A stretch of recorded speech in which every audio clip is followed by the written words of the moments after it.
Olá, galerinha! Sou o professor Guedes e agora nós vamos falar das aplicações da radioatividade. Essa parte do assunto mais expositiva não costuma cair nos vestibulares tradicionais, mas tem sido muito cobrado nesse novo modelo de Enem.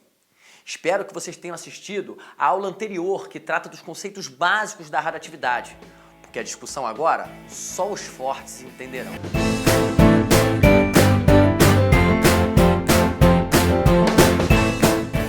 Sabe que a múmia de Tutankhamon data do ano de 1327 a.C. Para pensar. Uma das aplicações mais interessantes da radioatividade é o teste de datação arqueológica do carbono 14. Primeiramente, vale explicar que o carbono 14 é radioativo e é um dos isótopos raros do carbono. O carbono mais comum é o carbono 12, que você conhece. A quantidade de carbono 14 nos organismos vivos, na gente, é bem pequena, é da ordem de 10 ppbs, 10 partes por bilhão. Ou seja, em cada 1 bilhão de átomos do seu corpo, apenas 10 são de carbono 14. Essa concentração é mantida praticamente constante durante o ciclo da vida. É o tal do ciclo do carbono que você estudou na biologia. Quando o organismo vivo morre, esse ciclo da vida é interrompido e o carbono 14, como é radioativo, sofre o decaimento exponencial conhecido. Equipamentos modernos conseguem detectar a concentração atual de carbono 14 no determinado fóssil. Sabendo a meia-vida desse radioisótopo, é só fazer a conta de trás para frente para saber quando morreu aquele organismo vivo. Um exemplo bem legal. Vamos supor que escavações no futuro descubram aquilo que parece ser o corpo do mais célebre professor de química da história. A concentração de carbono 14 detectada nesse fóssil foi de 1,25 ppb. A meia-vida do carbono 14 é em torno de 5.600 anos. Há quantos anos morreu o célebre professor? Bom, fazendo a conta ao contrário, 1,25 ppbs é bem menos do que a quantidade que eu citei, de 10 ppbs. O dobro de 1,25, vamos comigo? 2,5. O dobro de 2,5, estou fazendo a conta ao contrário, 5 ppbs. O dobro de 5 ppbs chegou à taxa normal de carbono 14 de um ser vivo, 10 ppbs. O célebre professor morreu a 3 meia-vidas do carbono 14. 3 vezes 5.600, 16.800 anos atrás. Com métodos semelhantes a estes do carbono 14, existem datações arqueológicas também de rochas que se baseiam no potássio 40. Porém, a meia-vida do potássio 40 é de 1,3 bilhões de anos. Outra aplicação importantíssima da radioatividade é a esterilização por irradiação. Devido ao poder ionizante das emissões, instrumentos cirúrgicos, alimentos estocados, principalmente grãos, têm sido irradiados por isótopos radioativos com o intuito de destruir insetos e micro-organismos, como por exemplo bactérias e vírus. As irradiações mais comuns são por elétrons, que é a radiação beta, por raio-x, que é uma radiação artificial, e por raios gama, sendo essa última a mais ionizante de todas. Vamos lembrar que os raios gama têm mais energia que o raio-x. Aqui é um erro muito grave achar que o alimento irradiado ou o objeto irradiado se torna radioativo. Não, né, gente? Pelo amor de Deus, a comida que você come do micro-ondas, ela não guarda radiação de micro-ondas. Da mesma forma que um alimento irradiado não guarda raios gama ou raio-x. Na medicina, os usos da radioatividade são diversos, sendo os mais importantes os radiofármacos traçadores dos exames de imagem, a radioterapia e os radiofármacos terapêuticos. Certos radioisótopos são absorvidos pelo tecido que se quer examinar, por exemplo, e a sua radiação é detectada por aparelhos especiais, como tomógrafos ou ressonância. Uma característica básica desses radiofármacos traçadores é o curto tempo de meia-vida e a baixa dosagem de administração para não causar danos fisiológicos ao paciente. Ao paciente é contraindicado o contato nas primeiras 24 horas com crianças muito pequenas, pois o seu corpo continua a emitir radiação por um determinado tempo. Já a famosa radioterapia consiste na aplicação de radiações ionizantes e penetrantes capazes de criar íons e radicais livres nas células atingidas, geralmente células cancerígenas.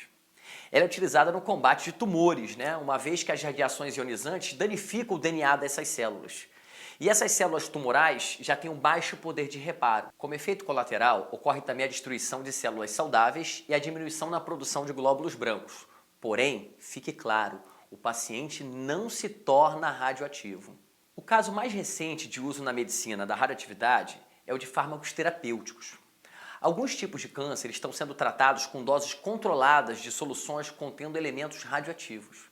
Esse procedimento é chamado radioimunoterapia, não confundir com radioterapia.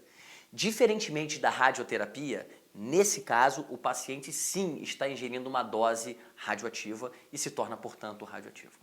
Um dos motivos que levou o homem a estudar a radioatividade e conhecer o núcleo atômico é a geração da forma mais abundante de energia que existe, a energia nuclear. É importante distinguir os dois processos nucleares capazes de produzir energia, a fissão e a fusão nuclear. Como o próprio nome diz, fissão ou cisão nuclear é a quebra de núcleos atômicos grandes pela colisão de partículas de alta velocidade, geralmente nêutrons, produzindo núcleos menores e muita energia. Nas usinas nucleares, a energia produzida pela fissão do urânio ou do plutônio tem sido usada como parte importante da matriz elétrica de vários países, inclusive o Brasil, que tem 2% da sua matriz elétrica nuclear. A título de comparação, a França tem aproximadamente 90%. A fissão nuclear também é a geradora do enorme poder destrutivo das bombas atômicas. A diferença entre a fissão nas usinas e na bomba atômica é que no primeiro caso a reação nuclear em cadeia é controlada, no segundo não. Uma das formas de controle é a quantidade de urânio 235, o chamado urânio físsil, aquele que sofre fissão. A maioria dos átomos de urânio no combustível nuclear é urânio 238, que é o mais encontrado na natureza. Esse processo de purificação é o chamado enriquecimento de urânio. Nas usinas nucleares, o urânio é enriquecido de 3 a 5%. Já nas bombas atômicas, necessita-se de 80 a 90% de enriquecimento. A fusão nuclear, como o nome já diz, é a união de núcleos atômicos leves, produzindo núcleos maiores e gerando quantidades abissais de energia. Para se ter ideia, corresponde à energia liberada pelas estrelas, como o nosso Sol, onde núcleos de hidrogênio se fundem para formar hélio, elemento que assim se chama por ser o deus grego do Sol. Também é conhecida como energia primordial, pois todas as formas de energia do nosso planeta vêm da energia proveniente do Sol. O homem tem usado a fusão nuclear para gerar energia. Porém, o próprio processo para fundir os núcleos consome muita energia e a vantagem econômica desse processo é discutível. Mesmo assim, em 2020, a China promete entregar a primeira usina de fusão nuclear do mundo. Existe também a assustadora bomba H, bomba de hidrogênio ou bomba de fusão, que para ser detonada precisa de uma bomba atômica tradicional, aquela de fissão que eu falei anteriormente. Observe uma detonação experimental de uma bomba de hidrogênio num deserto na Rússia.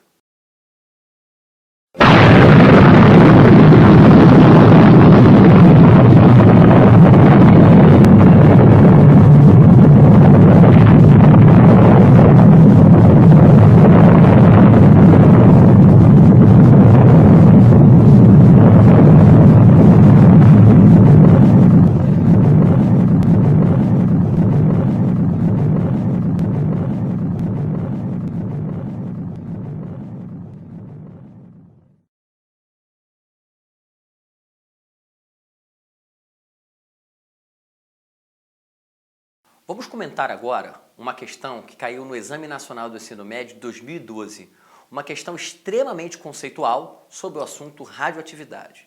A falta de conhecimento em relação ao que vem a ser um material radioativo e quais os efeitos, consequências e usos da irradiação pode gerar o medo e a tomada de decisões equivocadas, como apresentada no exemplo a seguir. Uma companhia aérea negou-se a transportar material médico por este portar um certificado de esterilização por irradiação. A decisão tomada pela companhia é equivocada, pois, vamos prestar atenção nos itens agora. O material é incapaz de acumular radiação, não se tornando radioativo por ter sido irradiado. Essa é a letra A. Letra B. A utilização de uma embalagem é suficiente para bloquear a radiação emitida pelo material. Letra C. A contaminação radioativa do material não se prolifera da mesma forma que as infecções por micro-organismos. Letra D. O material irradiado emite radiação de intensidade abaixo daquela que ofereceria risco à saúde. E letra E. O intervalo de tempo após a esterilização é suficiente para que o material não emita mais radiação. Gente, comentamos nessa aula, A irradiação de um material não torna o material radioativo. Portanto, esse material médico é incapaz de acumular radiação. Não é radioativo por ter sido irradiado. Gabarito letra A. Conceito simples. Valeu? Bom, galerinha, espero que vocês tenham gostado bastante dessa aula de radioatividade e que vocês fiquem cada vez mais radiantes para buscar no nosso portal outras aulas tão interessantes quanto essa. Valeu, gente. Um abraço.